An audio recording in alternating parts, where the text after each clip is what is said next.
Hi, welcome to another episode of Behind the Scenes, a raw and rough, unedited, uncut private conversations with someone whose persona you may already know, but you haven't gotten up close and personal. So here's our chance to get to know him more because it's always a joy to discover and uncover things about a person we like or admire. Maybe he is your friend, your family, your colleague, your loved one. So let's get behind the scenes. Our guest today is someone very special, my Malaysian friend. He is a parent. He is a teacher. And you know what? Most of all, he is a teacher of parents. Isn't that amazing? Ladies and gentlemen, let's give a warm virtual applause to Kian. Hello, Kian. How are you? I'm very good this morning, Peter. How are you? I am great. So how have you been? What have you been doing lately? Oh my goodness, Peter, I've been really overwhelmed with work. It's so good news. Yeah, I'm getting work, getting a lot of corporate trainings, and I'm also doing a lot of public works. Yeah. So definitely that's keeping me occupied. How about yourself, Peter? How have you been? I am good too. I go where I am sent every day. Sometimes I'm sent to offices virtually. Sometimes I'm just home, writing, reading, chilling. Life is good Very all the good. time. I'm so glad to hear that, my friend. Yep. Is everything safe and healthy for you guys over there in the Philippines? Things can be better because the virus is in many provinces, but let's just keep praying. How about there? Is the lockdown all right with you? Are there restrictions? Just yesterday we had more than 20,000 new cases every day. So, well, things are a bit dangerous over here. Yeah, many of our close ones just go out and meet people and they get positive. So we really have to be careful over here, and we really have to stay at home as much as we can. But otherwise than that, the majority of our population is getting vaccinated, so there's a bit of hope. Yeah. Oh, good. So stay home is the best. Mm. Yep. Absolutely. So tell me, my friend Kian, what games did you enjoy when you were a little boy? Oh, Pedo, I was a big fan of both Persian chess, which is an international chess, as well as Chinese chess. So I'm not sure if you're familiar with that. Yeah. So I used to be a chess player when I was younger. Wow. So Yep. how is normal chess different from Chinese chess? It is largely the same. International chess is separated into the beginning, the mid game, and the end game. And Chinese chess doesn't evolve so structurally. Yeah. So yeah, um, I would say that international chess is much harder to play than Chinese chess, but that's just my personal opinion. I know many people disagree with me. Yeah, both are really great at training you to be patient and to plan a few steps ahead. Yeah, I love that very much. When did you start falling in love with chess? Oh my goodness, Peter, I'm so glad you asked. My grandfather taught me to play Chinese chess.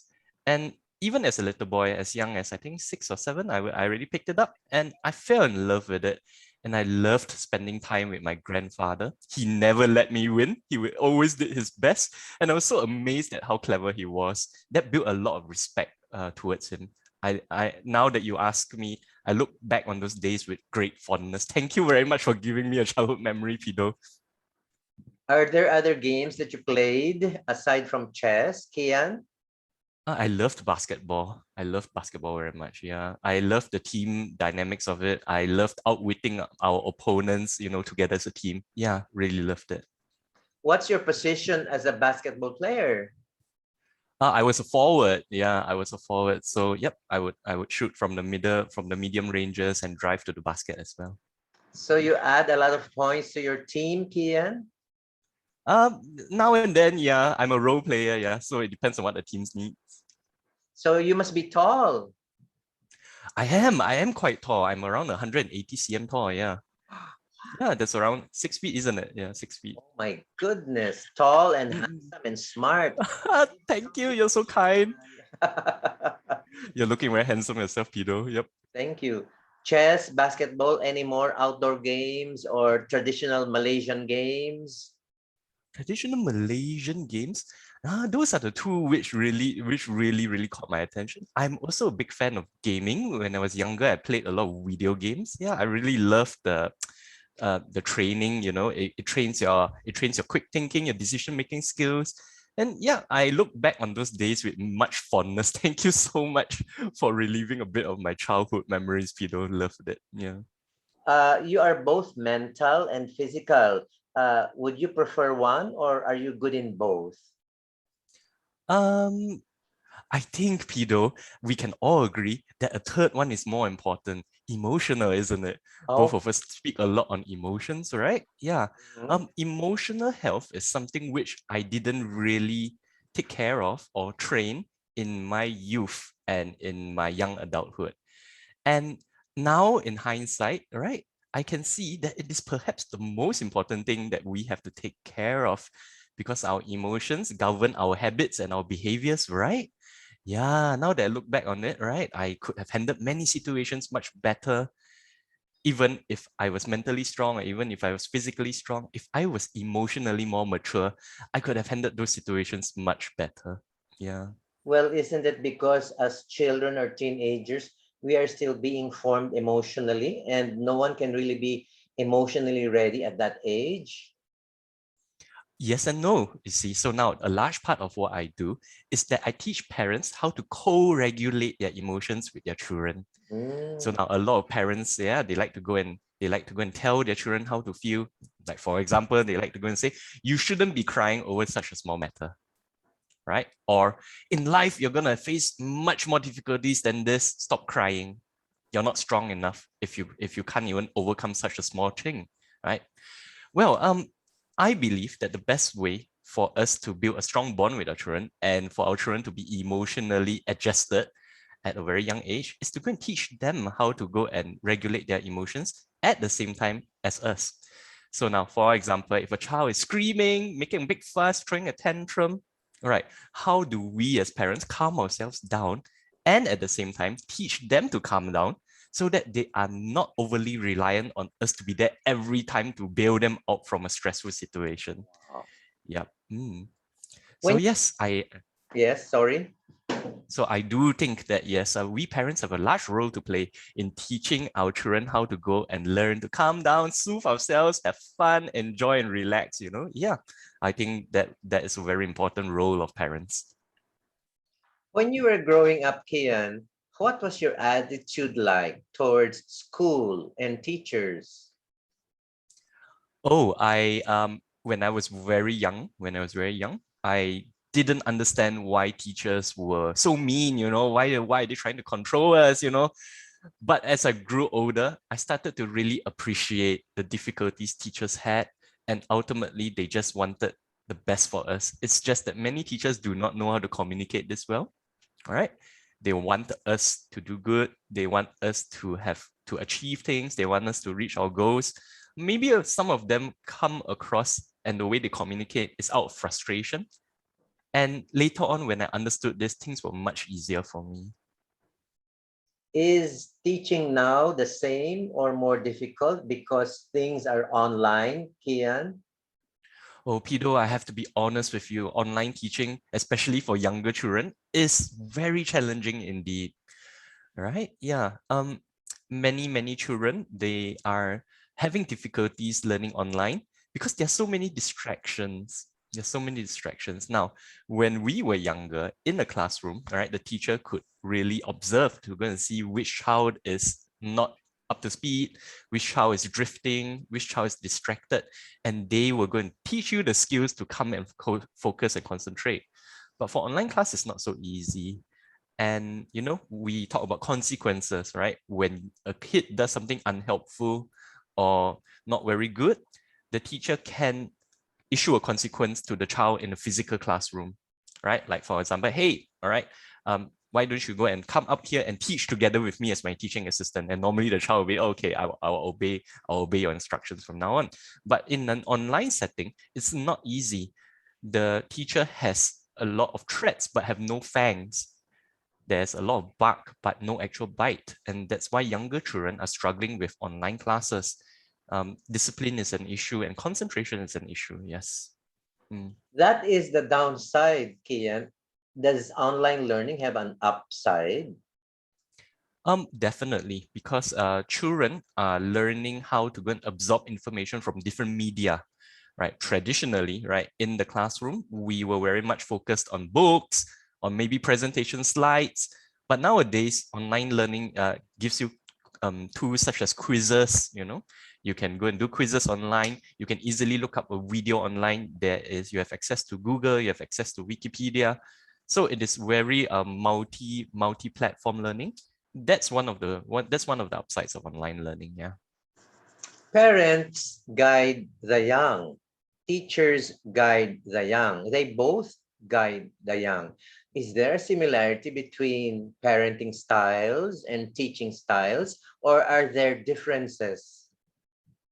Well, largely speaking, okay, this is what I believe. This is not backed by research or anything like that. This is just my personal observation as an educator and as a parent for many years. Yeah. Okay, so the biggest difference between parents and teachers used to be the amount of influence, right? The amount of influence. Previously, parents were the biggest influencers in children's lives. However, nowadays, when we have a lot of online, we have the internet, we have gadgets, right? We can see the parents' sphere of influence slowly reducing, right? In fact, many parents do this on subconsciously on purpose. Like for example, when we were kids, pedo, and we wanted to go and ask a question, like for example, why is the sky blue? Who would we ask? We would ask our dad, you know, or we'll ask our mom, Dad, why is the sky blue? And being dads, they will go and give us some funny response, or they will go and give us what they know best, you know, they will give us the answer which they know best. Nowadays, when our children ask us, hey dad, why is the sky blue? What do we tell them? We say, hey, why don't you go and Google it up? Or why don't you go and search YouTube for it? And therefore, we are giving away a lot of the respect and the influence to the device. So nowadays, all right, you can see that parents are not very close to their children anymore because they are giving away a lot of the respect and the authority to the devices. And nowadays, unfortunately, the teachers' contact hours with the children is more than the parents. If you think about it, it is sad, but it is true. A teacher sees a child for maybe 6, 7, 8 hours a day, but the parents maybe 2, 3 hours a day. And so the roles are being reversed over here. Now, this is complicated because parents have affection for their children. They feel a personal stake in their children. And when you feel something emotionally and you're trying to convince someone which you don't have a lot of contact hours with, then there's a bit of tension there, you see. Yep. So, is there hope, or can parents still learn? Because no school ever teaches parenting, but teachers learn how to teach in school. So, is there hope? Can we reconcile the styles? Can children be under better parents and under better teachers? Absolutely, of course. So see, the thing about children is that they are absorbing information in a very different way from me and you compared to when we were younger, right? When we were younger, the main source of information were our parents, were books, were our teachers. Nowadays, that's not the case. Nowadays, children will trust a stranger on the internet. They will find a news article and they would trust it.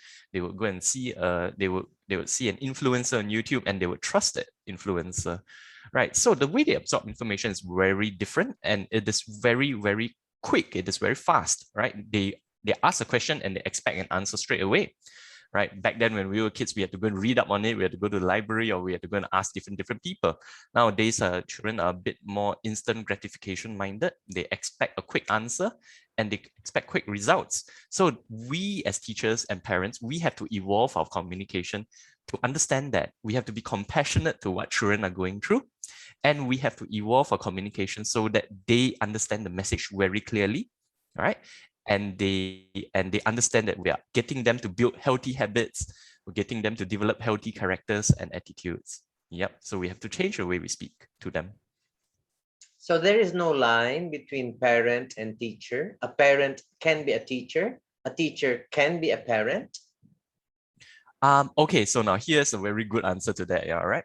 I believe that as parents, we should always start off from perhaps a coaching point of view. When our child comes to us with a problem or they are asking us for advice, right? Perhaps we as parents should go and ask them, so what do you hope to achieve? What do you think is best for you? What outcomes do you want? And because they are children, so you adjust for age, right? Some of the younger children will not have any of the answers.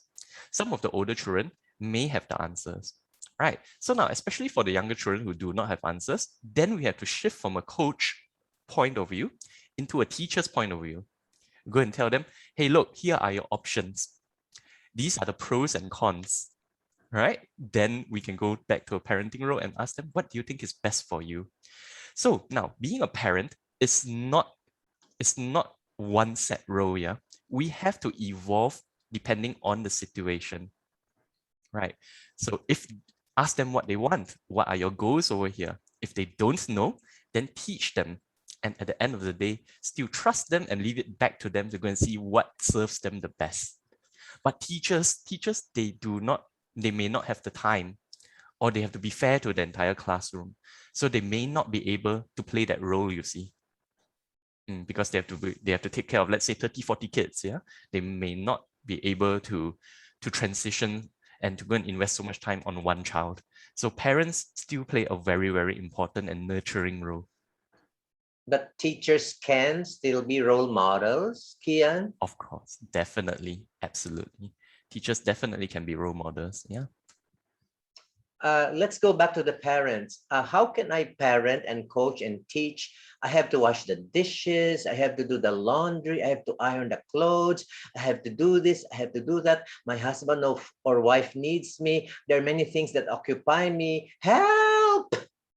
Yes, absolutely. And I totally understand, right? This is why if in Malaysia, right, we can go and see many young children as young as 2 years old or 3 years old being already addicted to the gadgets or devices.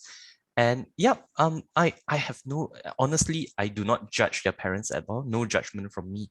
I understand. It is because the lives of working parents are getting really, really hectic. We both parents are required to work in many Malaysian households. Gone are the days where we can only have one source of income. No, in Malaysia, most parents, most households, both parents have to work, yeah, and especially in the urban setting. And I understand that parents need to take care of their own needs as well. Parents need to go and, yeah, like as you have mentioned, take care of the house, do their own entertainment, relieve their own stresses, and they give the gadgets to their children. However, at the end of the day, it is a matter of priorities, right? What is important to you? How well can you structure your life? Can you set aside 1 or 2 hours every day just to go and focus on your children, to make sure that they are well adjusted, to talk to them, help them discover their goals, their dreams? Yes, don't wait until it's too late. A lot of parents come to me when their children are already addicted to the screens, and they are suffering from what's it called, diminished studies, right? The results are deteriorating, their attitudes are deteriorating, they have no direction in life, and they just want to play games all day. They come to me at such stages where it is, well, it's never too late, of course. Yeah, children are easy to adjust, right? But let's not wait until we get there. Let's set aside time every day on what is important, right? You can read together, you can read different books, right? As long as you're all physically present. Or if you're watching movies, you can watch different movies as long as you're all physically present, as long as you can exchange opinions with each other easily, right? So let's prioritize what's important to us and set aside time to do that every day. So, are you saying, Kian, that gadget addiction can be cured? Yes, and there are people who are specialized in this. Like, for example, our friend, I'm not sure if you know Angela Amer, she's very good at that, right? She helps younger children get over or overcome their addiction to gadgets and the internet. Yep, she's really good at that. For me, I help on the parent side. I tell the parents that, hey, got to be compassionate to your kid. It's not they are defying you on purpose. It's not that they're being nasty to you on purpose. It is because they have underlying emotions. And this is really emphasized by the gadgets. Yeah, they are being forced to be anxious, they're being forced to be stressed, and they think the only way for them to relieve that anxiety and that stress is by going back to the gadget. So let's be compassionate as parents. Here's what we can do to go and help them. Yeah. Um, let's go back a bit. What was the turning point in your life, Kian, that made you say, I'm gonna teach parents, I'm gonna help parents, I'm gonna guide parents? Right. Thank you, Pido. That's an excellent question. So I started out as a teacher's trainer, right? And I would go into schools to go and train teachers who were very stressed. And then I realized that the teachers were under a lot of stress in Malaysia, at least, because parents in Malaysia didn't understand their roles as parents. They were increasingly dumping a lot of the responsibility onto teachers and expecting the teachers to go and perform miracles. And then I realized that, hey, this is not very healthy. This is not very healthy. Parents also have to go and remember some of their own roles and the joys of parenting when they can communicate and have a very strong and meaningful bond with their children. So that's why I also went into parenting in addition to teachers training. Wow. Now, do you have a child of your own, Kian? Oh yes, I do. I have two boys, 10 years old and 6 years old. 10 years old, 6 years old. How does Kian, the father, manage the two boys? Well, Peter, well, it's not super simple because I'm a divorcee, so I'm a single dad. I take care of the two boys, right? On a day-to-day basis, they're with me. And how I take care of them is that uh, I understand. I split my day into golden hours and silver hours. So Wow. golden hours are those hours where I can be really, really productive and work. Silver hours are those hours where I know they need to go to online class or they need help. And during those hours, I'm more compassionate to myself.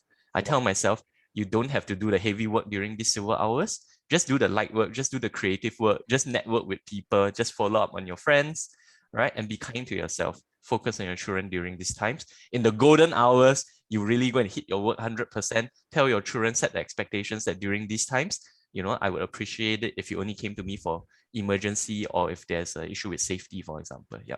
So that's how I do it. Does Kian give himself me time? I try to. It's getting increasingly difficult, but I understand that me time is super important. Instead of designating me time, what I do is I do snap meditation. So when I feel the emotions coming up, I immediately go into a few seconds of contemplation and clearing my mind. That works for me. Yeah. Is there a possibility that our kids, not just yours, teach adults, or is it only parents and teachers who teach kids? Oh my goodness, Peter. All right. My kids are teaching me every day. My kids are teaching me every day, and it's so lovely. I love the process so much, yeah, Peter. Um, yes, when I look at my children, I see how I can improve myself. When they go through some of the challenges, and I go through that coaching process where I ask them, what do you want from here? What outcomes do you want? I can see I can see what I myself want. I can see a lot of reflection of myself, and they teach me so much. I'm so grateful for the opportunity to be a parent because if not for this, right, it would take me a very long time to develop myself. Right. When I help my children or when I guide my children to achieve what they want, I learn so much from them. The way they approach problems, sometimes when they blame other people, when they're trying to change external circumstances instead of looking within, healing themselves. Yeah. I can see that, okay, this is a very natural human response, right? I could learn from this as well. And yeah, that's why I'm very grateful for being a parent. You are very blessed and lucky that you have meditation, you have training, you went to parenting courses. But many parents, not just in Malaysia, don't know many things about parenting. So, can they still be better parents? Well, you see, here's the thing, Peter, all right? Like as you've mentioned, unless if they come to a specialist like me or they come to my courses, right? Most of us inherit our parenting skills from our own parents. Mhm. Or they watch a drama on the television and they think that, yeah, this is how parents are supposed to speak to their children. But what they don't understand is that in the drama, um, conflicts escalate really, really quickly, right? Because there's a runtime for the show, they have to go and escalate the drama quickly, and so that's why the parents in the dramas will speak in a very extreme way to their children. Unfortunately, people learn from that. People think that this is a normal, healthy relationship. When parents are saying certain things to their children, like for example, I'm so disappointed in you, or get out of my house, I don't want to see you anymore. They think that this is a normal interaction, but actually it's not, right? So well, unless the thing is, many modern parents think that the way they are talking to their children is healthy because their own parents said that to them. But children are evolving. Children are learning information in a very, very different way. And I do believe that we have to change together with them. If you can mention three things, I'm sure there are more. What three things are the bottom line of any parent so that he or she can be a better parent to his children? Three things. Wow, three things is a bit challenging, but I will definitely try. Yeah. Okay. All right. So now the first one is self-love. Because if I teach you the perfect language and the perfect mindset for you to go and deal with your children, it doesn't matter if you are speaking to them perfectly and you turn around and you're blaming your spouse, or you're blaming life, or you're ranting at your boss, or if you're really upset at your mother-in-law, for example. Right. Now, your language and your mindset is not what the children are going to learn. Your children are going to learn how you solve problems.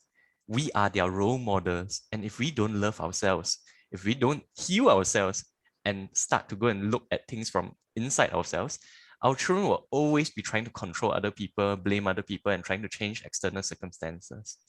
So that's the first one, right? As parents, we really need to go and love ourselves. The second one is compassion. Wow. Compassion, yes, compassion for ourselves. We have to understand that, as parents, I'm going through a tough day today. Maybe I need to go and slow down. I need to go and slow down now. I do not need to finish all this work today. I need to be compassionate to myself and to my children, because my children do not have the skills, do not have the experience, do not have the fortitude as I do. So when they are throwing a tantrum or when they are crying, right, I have to be compassionate to understand what they need. I have to be compassionate to understand how can I serve them the best. All right. And the third thing, which is very, very important, of course, as a parent, is our language, right? A lot of the things we say to our children can be very harmful. And we really have to go and evaluate, when our parents said this to us when we were kids, was it useful? No, it wasn't useful back then. Like, for example, our parents used to go and tell us, right? It's my house, so you have to follow my rules. Right? Get out of my house if you don't want to follow these rules. Now, it wasn't helpful to us back then. It wasn't helpful. So why are we saying the same things to our children? Right? We have to find better ways. Those are the three things which I would like to go and share with parents today. Yeah. Wow. Self-love, compassion, and language. Wow. Uh, is it easy to be a father, or we are all growing in process? We're all growing in process. For me, it is a little bit easier because I work in this field, yeah. So for me, it's a little bit easier. My two boys, I'm very blessed. They are angels. They don't give me any trouble. Yeah, definitely. It's for me, I'm very blessed. And I hope that more parents can be as blessed as me. And that's why the work I do is very important. Yeah. Mm. Have two angels because they came from an angel. Oh, that's so kind of you to say, Pido. Angel Kian, my brother, my friend. Oh, My brother Pido. just sharing this space with you is so magnificent. Oh, I am so happy that you made time. Can we play a little game, Kian? I would love to, Pido. I will give you a pair of words and then just choose which one resonates better with you. And if you want, you briefly explain why you like that word better than the other. Okay. Absolutely. Would you like to speak or would you like to write? Hmm. I prefer speaking. I prefer speaking because even though writing gives you time to contemplate and to choose your vocabulary a bit better, But speaking, you get to look into the eyes of your audience. You get to understand what they are feeling, and you can go and adjust. You can go and cater to the needs of the audience, how to serve them the best. Yeah, that's why I think speaking is a better form of communication for me, at least. Would you want online or offline? I believe strongly in offline, right? Because even though online has its benefits in terms of convenience, right? Offline, it's much easier to go and understand the mood of the people you're speaking to and interacting with, right? And body language is still a large part of communication. So for me, offline. Mhm. Would you prefer, Kian, indoors or outdoors? Unfortunately, I'm a very much an indoors person, unless if I'm on holiday. Yeah. Okay. Yeah. So for me, I'm an indoors person. I'm more productive indoors.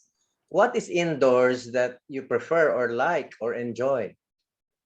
I can cater my environment to be comfortable for the purpose. Right? For example, I have control over how my workstation is. I can make it very tidy. Or let's say I am trying to relax, I can go and put a lot of cushions there. Yeah. So I like the indoors because I have more control over each room for its purpose. I believe in order. Order is very important. So, does it follow that an indoor person is introvert or it does not follow? No, I don't think it follows. Yeah, not necessarily. I regard myself as an extrovert. I love exchanging opinions with people and getting energy from each other. Right. But I still prefer the indoors. I would prefer to meet people in a restaurant, for example, or at home, for example, as compared to, let's say, in in um in the outdoors, for example, in the forest, for example. Yeah. Oh, I would love the right time to come when Kian and Kido have brunch or coffee in Malaysia. I would love that so much. Yes. Come, it's coming, it's coming. Now, Kian, you have many friends, fans, followers, colleagues, participants. Would you have a message for all of them before we close? I would think that this would come back to the first message I had for parenting, yeah, guys. Okay, the most important thing is take care of yourself, right? How you feel dictates how you treat other people. So don't try to take care of other people until you have healed yourself and you're very secure and warm and at peace with yourself. And for that, the best person I know is definitely my brother Pido. Listen to him. Yep. Okay, ladies and gentlemen, we can have more of Kian in future episodes, but for now, that's all the time we have. Let's give another warm virtual applause to my friend, my brother, Kian. Thank you so much, Kian. Ladies and gentlemen, see you next time for our other guests. Thank you and good day to everyone.